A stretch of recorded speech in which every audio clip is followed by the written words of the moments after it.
Well, I'm curious about the early days of ministry when you're traveling around, and Michelle, you're leading music or special music. I mean, this is, I would assume, in the 90s perhaps, or in that late 80s, 90s. I mean, music then was a lot different than it is now in the church. We were just dusting off the hymns and moving into choruses. What were some of the popular songs at the time, or were you just leading like a special song or a special music, doing the best Sandy Patty or whatever? There you go. I was studying voice in college, and so I was singing those big ballads, Sandy Patty. Okay. Darnell Harris. Rodney did not sing with me. Yeah, I've just seen Jesus and More Than Wonderful. And Oh, yes. Epic. Brought the house down. The tracks, you sang to the tracks. Were you one of those that when you go in the Christian bookstore, someone's always playing the track and singing along?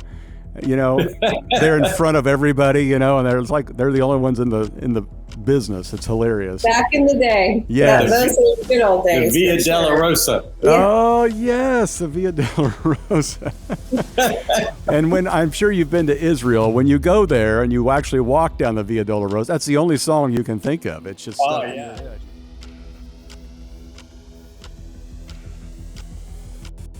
Hey, welcome to Simple Faith. Today we're talking with a couple that helps us understand relationships better. Rodney and Michelle Gage have a ministry in Orlando, Florida, and also a ministry for families called the Winning Family Podcast. There's a lot of books out that they've written as well, just helping marriages and families. And so if you've ever had an argument in your family, and that would be all of us, this is going to help. If you've ever wondered, what are we passing on to our kids? This is going to help. And if you've ever wondered, how do I get back to what it is I want to be about in my family and make things right even after a host of regrets, this podcast will help. I'm so grateful that they took the time to join us from their home there in Florida as we connected on this podcast. And I think you're going to love what it is they have to say. Here's my conversation with pastors Rodney and Michelle Gage.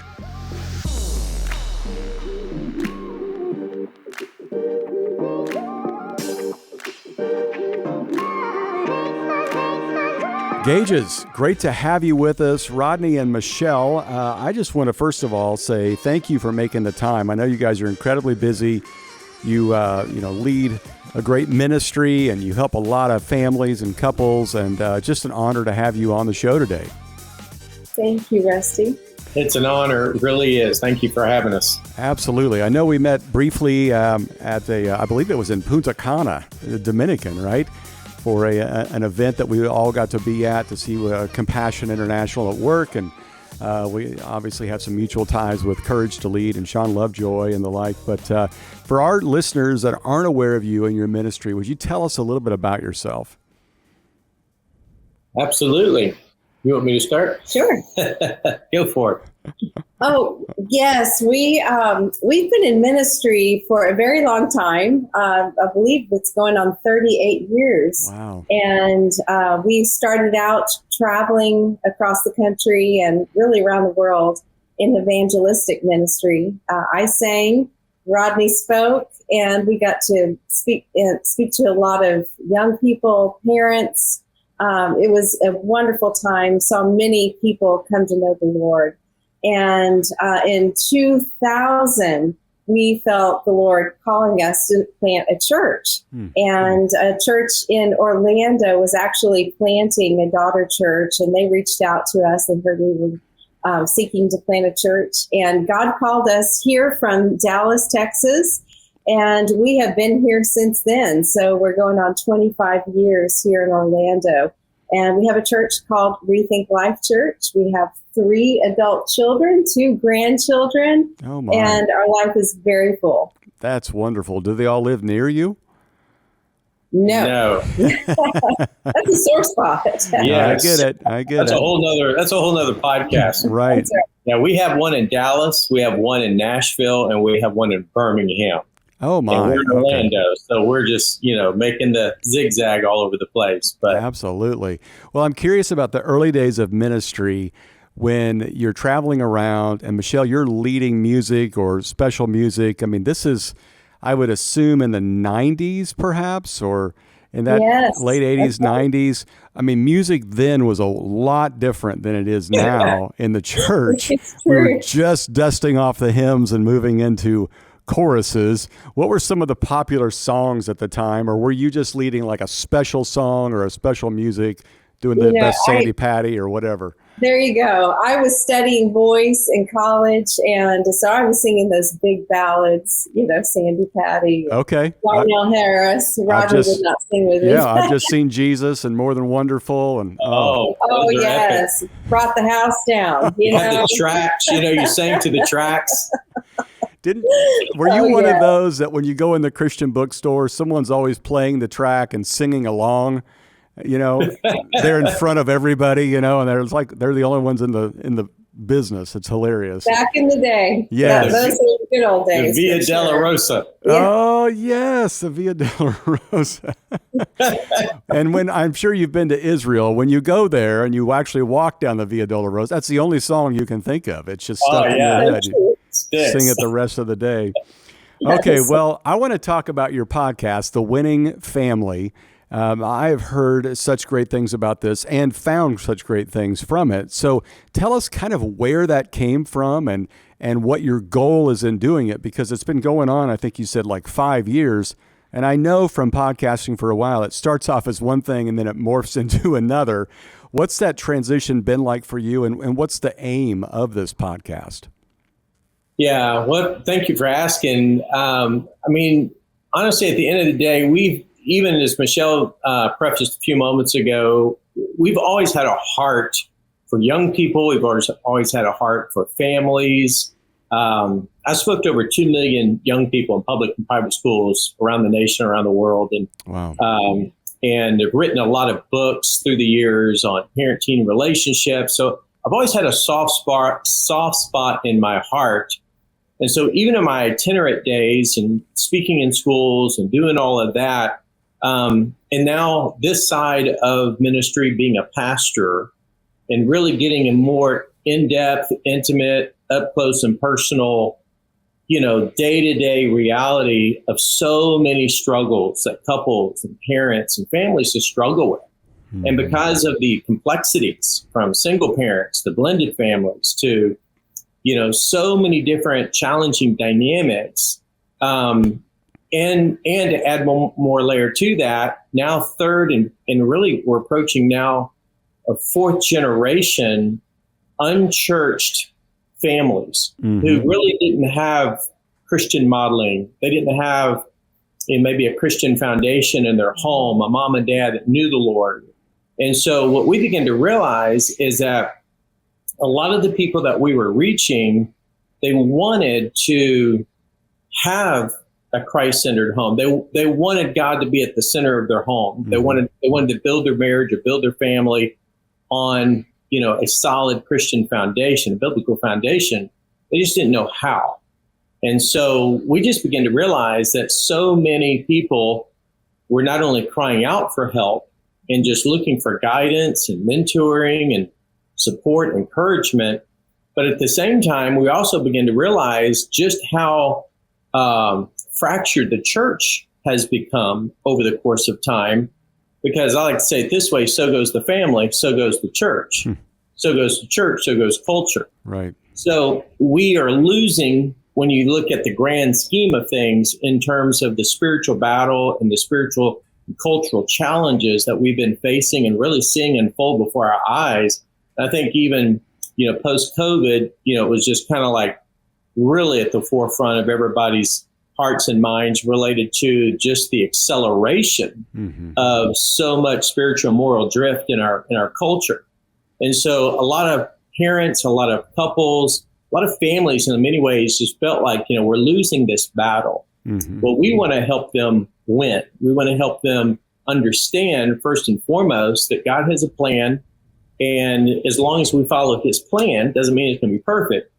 But it does mean that we can at least have some guardrails and some guidelines to help guide and navigate us so that we can ultimately experience what God had intended for our lives. And that applies to a single parent, it applies to a blended family, it applies to a traditional family.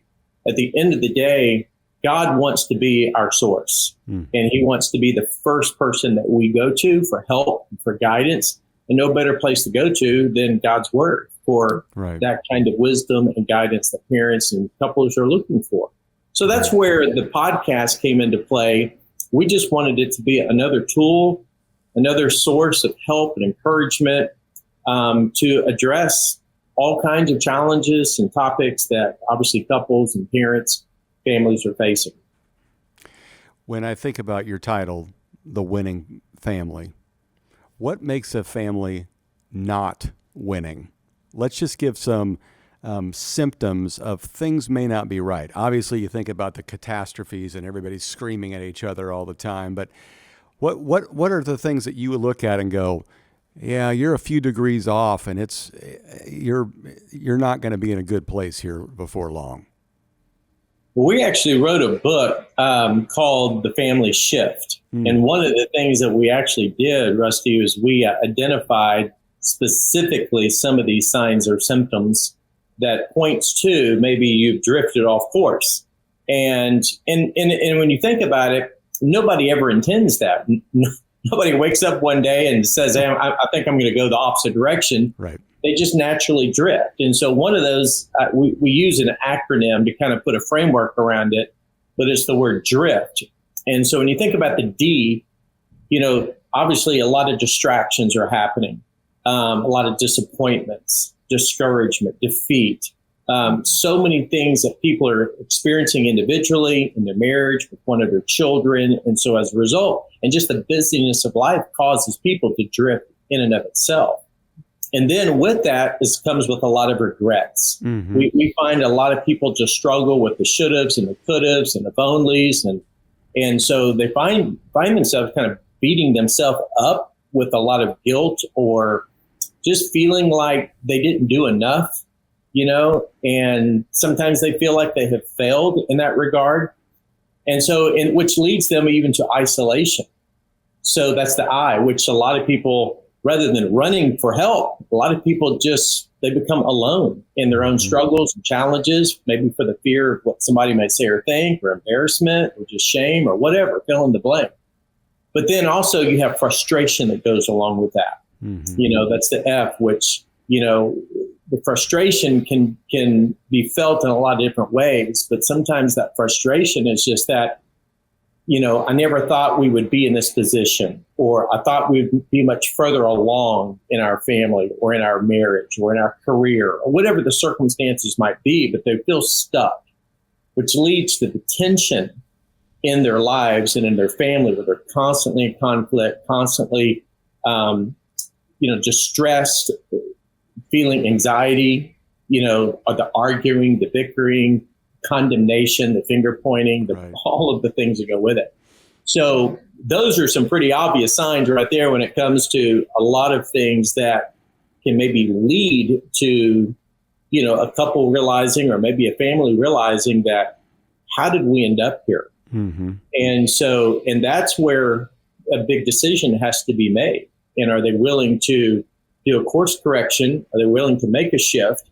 And are they willing to put some priorities back in place that allows them to get in realignment with the Lord, with each other, and to ultimately start going back and doing the very things that they could have or should have done, because it's never too late to start doing what's right. That's right. And it's been really interesting, Rusty. We've been doing the Winning Family mentoring. And this past year, that's actually going to be rolling out in the new year, a program that we put together.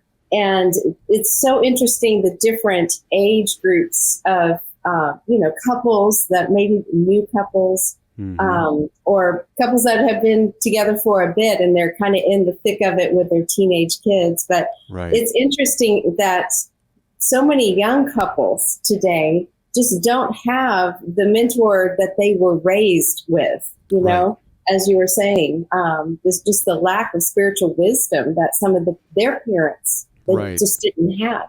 So when they get married, they spend more money, more time working towards that marriage ceremony, and less attention and time towards the marriage that's coming after that ceremony. Right. They didn't prepare for that. And a couple, 3 or 4 years into it, they're all of a sudden they didn't have any vision for their family. Mm-hmm. And they're running into roadblocks, that this drift that Rodney's talking about.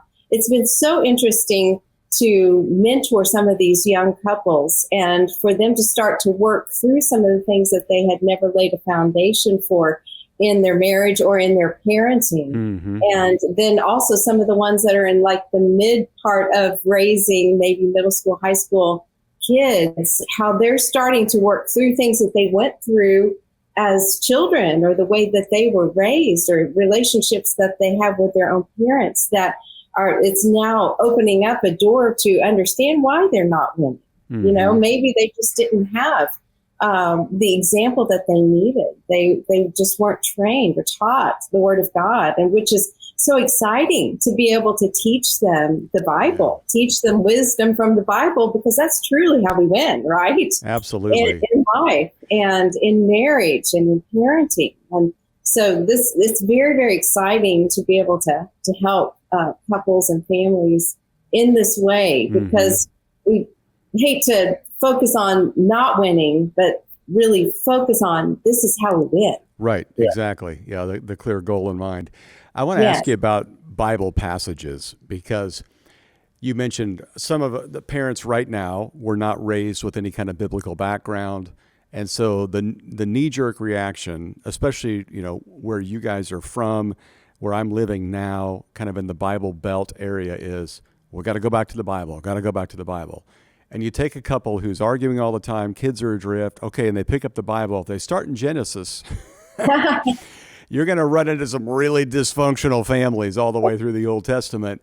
Where do you tend to tell people to start when it comes to biblical wisdom about parenting, rather than just playing Russian roulette with the Bible and, you know, put your finger down and read something?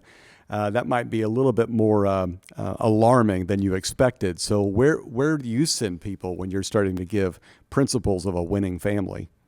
That's a great question. And I think one of the best places to encourage people to begin is in the book of wisdom, the book of Proverbs. There you go. You know, one of the cool things about Proverbs is that, you know, I like to tell people, hey, if you have no clue where to start, take Proverbs, because there's 31 chapters in Proverbs. That means you can read a chapter a day.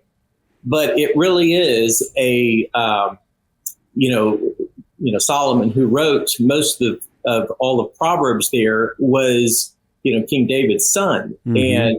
But he wrote those Proverbs, he wrote that really for his sons. He wanted more than anything to be able to pass down, you know, wise, practical, and everyday life principles that ultimately were principles for their good rather than their harm. Mm-hmm. And, you know, one of my favorite verses, you know, that King Solomon talked about was, above all else, you know, guard your health, guard your heart, because out of the heart, you know, springs forth pretty much the rest of your life. Right. And so at the end of the day, we want to help couples, and Proverbs is a good place. One of my favorite scriptures in Proverbs is Proverbs 29, verse 18, which says, where there is no vision, people perish.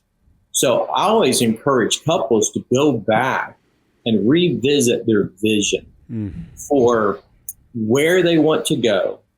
And we like to say it this way: think who before do.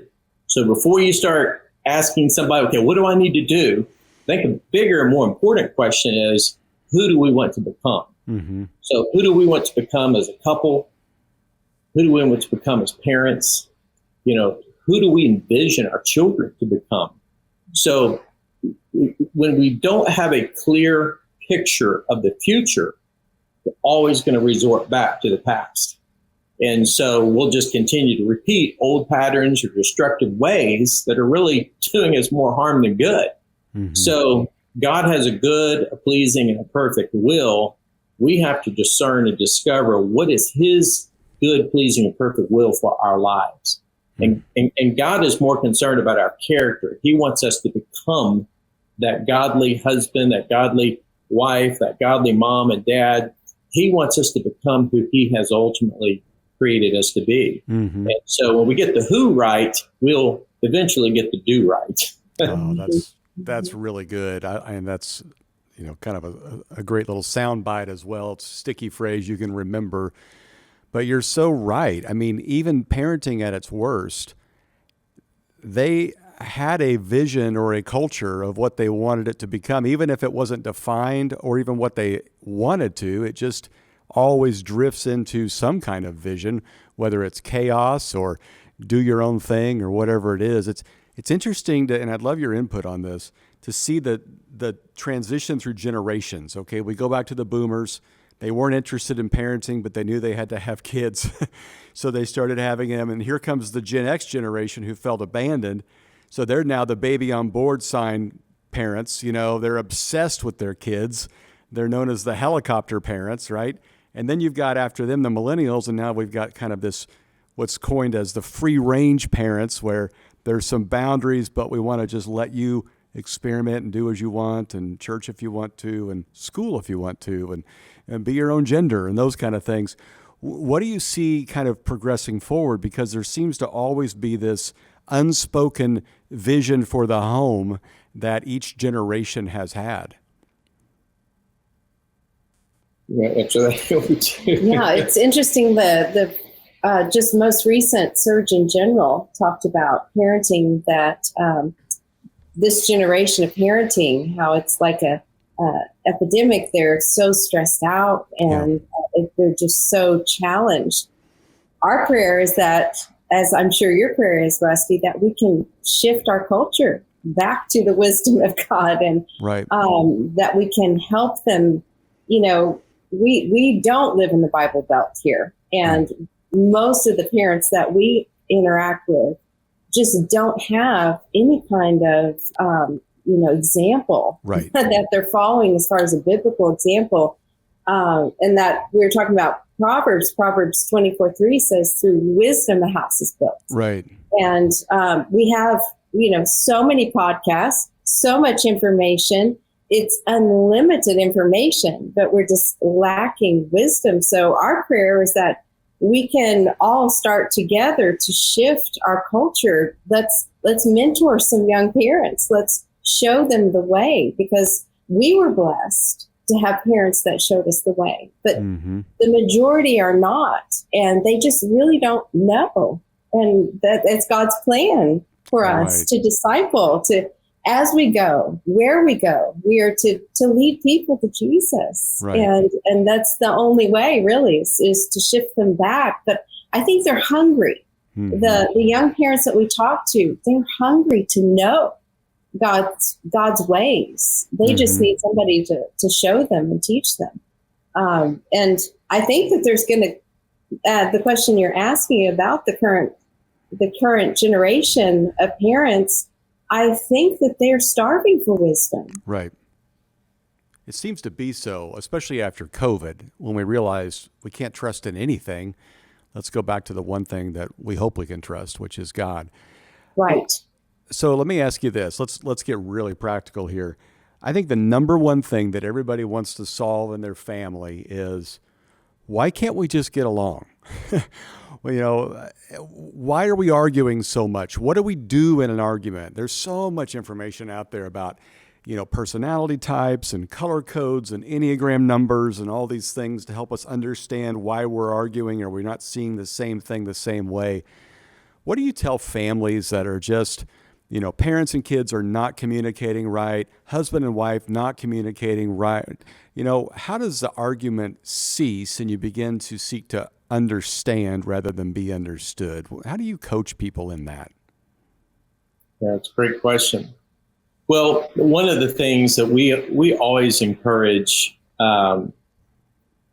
any family to do, and obviously the earlier they can get started in this practice and just a practical step here in terms of making this a priority and really a tradition in their home, is to set aside time where, free from distractions, they have no anything in terms of competing for time or attention when it comes to just allowing that to be a focused moment we like to call it a family check-in. Yeah. And so, and that could even be between a husband and wife. It could be, just going out a date night or, whatever. But the main thing is that you take time to enter into each other's world.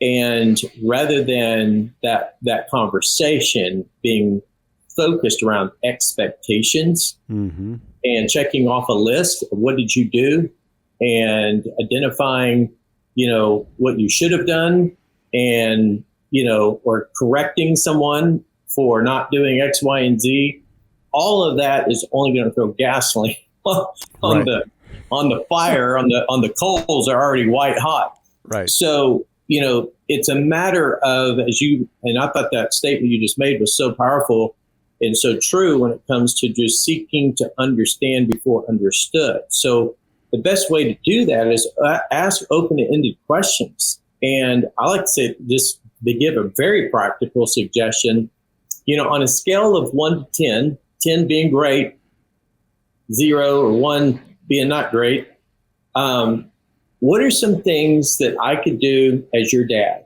Or what are some things that I could do as your husband, to my wife, to my kids in the next 30 days? Mm-hmm. That would take me from if they scored, say, well, Dad, you're a 2. Okay, great. Rather than arguing about it, I would say, okay, wow, I was thinking at least I'd hope to be a 3. Right. But if they, speak the truth to love there and say, no, Dad, you're a 2. Okay, well, what are some things that I could do different? What are some things that I could avoid doing? What are some things over the next 30 days that would take me from a 2 in your eyes to a 5? And let them just share.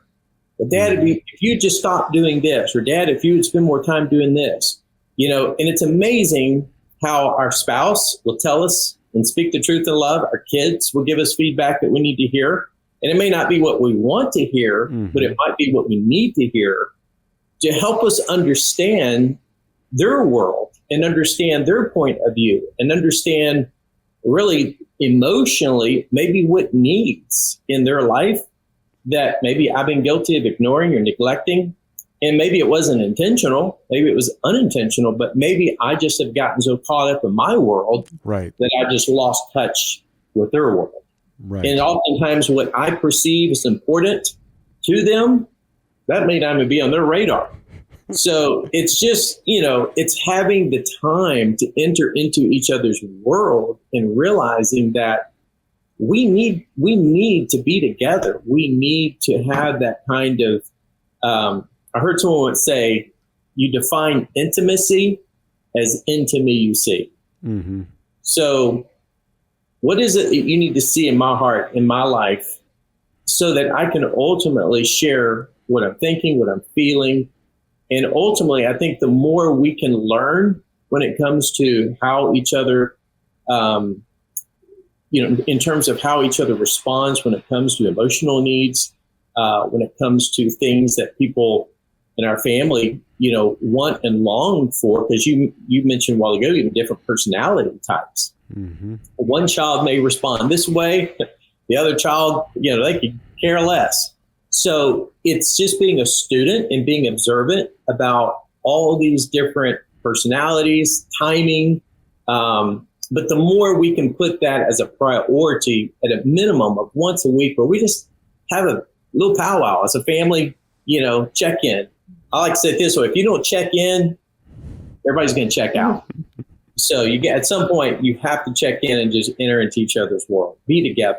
That structure just really helps. Right. The kid knows on Tuesday night, I'm going to get a chance to voice what's going on in my say what heart. I need to say. That's right. Yeah. But it's also a great time to celebrate the wins. Absolutely. Too. Right. It's just celebrate milestones, just using that as an opportunity to speak life and speak affirmation and just celebrate, the good things that God is doing, answered prayer, anything that we can do to build a positive, healthy, life-giving culture in our home is a game changer, because we live in a negative world. The world sucks the life out of it. The world is depleting. They're poking holes in your emotional tank.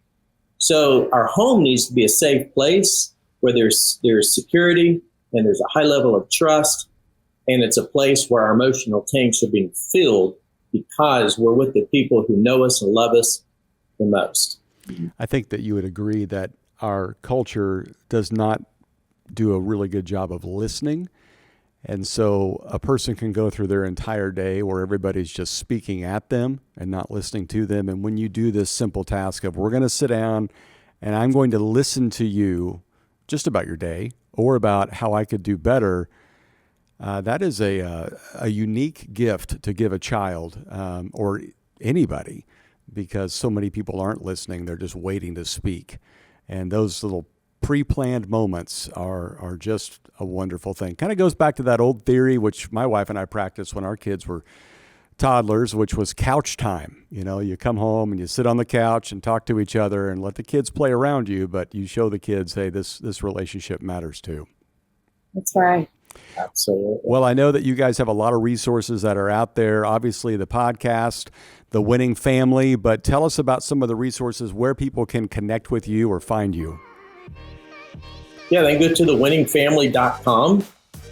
That's our website. They can go there and learn more about the ministry called The Winning Family. And of course, the podcast is available on all streaming platforms and also YouTube, you know, if they want to watch it, because there's a visual part of the podcast. We also have a weekly newsletter that we send out that you can sign up for at thewinningfamily.com. But we're sending out great content every single week to encourage you as a family. That's great. What a great resource. Yeah, that one lands in people's inbox every Tuesday morning, and it's really designed. We call it we call it the ultimate win, in that it's really designed to help you win at home and at work. So we really spend some time in that newsletter talking about winning both at home and at work in the marketplace, and so we found that to be really encouraging to a lot of families who are trying to navigate the balance, if you will, between work and home. Right. Oh, what a great idea. Well, I know how much work it takes to pull all these things off. And on top of that, you're co-pastoring in your church that you're at. You're in Orlando, so you have a mandatory amount of times you have to go to the Magic Kingdom. So good for you with that. Thank you so much for being on the podcast. And I want to encourage all of our listeners to check out these incredible resources to help out a lot of families. I really appreciate you guys being on. Thank you, Rusty. God bless you. Well, thank you, Gages, and for their incredible podcast, The Winning Family. Want to make sure that you check that out and download that as well. Make sure you subscribe to not only that podcast, but this one as well, so you get the brand new, fresh content every time it comes out. And speaking of, next week, brand new stuff for you to help you simplify your faith. And so until then, keep it simple.